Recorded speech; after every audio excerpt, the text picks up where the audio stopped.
Okay, so I'm going to start with a question. It's very much a loaded question, but let's forge ahead with it. Here's a catchment. It's about 10 kilometres squared in area, so it's not very large.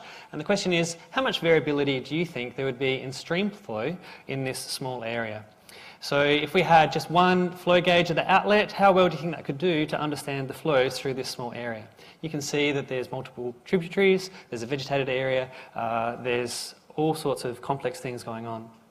So we can characterise this with two extremes. So one process may be where it's called infiltration excess or Hortonian, where a lot of the flow goes over the surface and not much infiltrates. At the other extreme, you would have saturation excess, where everything infiltrates, and then what comes out to the surface is through the saturated area where the groundwater table has risen to meet the surface. So these are two possible processes that could be going on in a catchment, but then how could you decide between either those two, or in fact any of the possibilities of different flow mechanisms and pathways that could be going on in between those extremes? So Alicia's PhD has two broad components. One is some modelling, another is collecting data to supplement our traditional data sources, and then using those two to try and use additional data to improve our modelling. And I'll be reporting on the first two components. She's in the second year of her PhD, and she's currently working on using her collected data to improve her modelling outcomes. So this is a little video.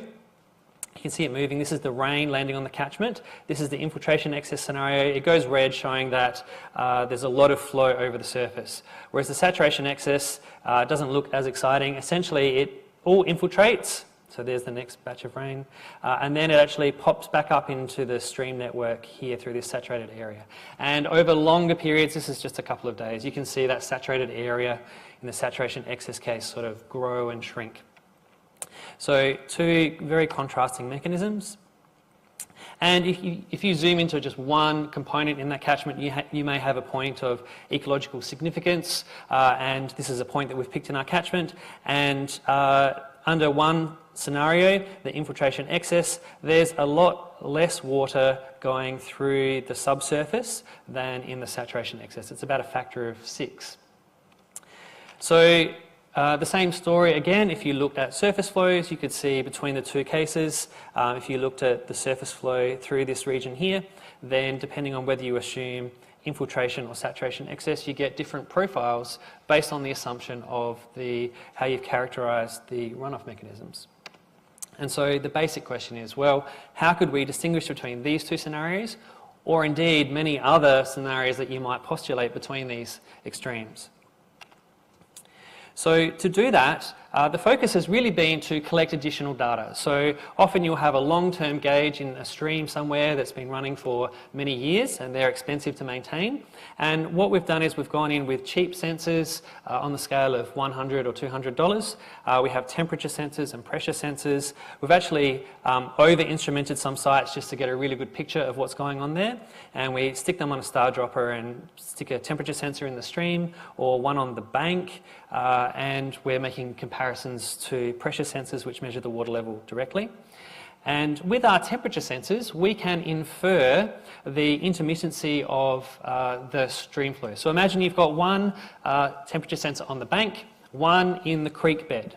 Now, if the creek bed is dry, then what happens is the temperature sensor follows the profile of the air temperature, which is the same up on the bank. So you get this diurnal cycle where they're both quite variable.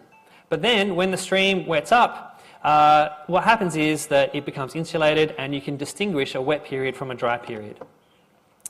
So we're also extending this work by using camera traps and also EC probes. So essentially using complementary sensors and techniques that are cheap to collect sort of for a campaign, for a fixed period, to get additional data to help with the modelling.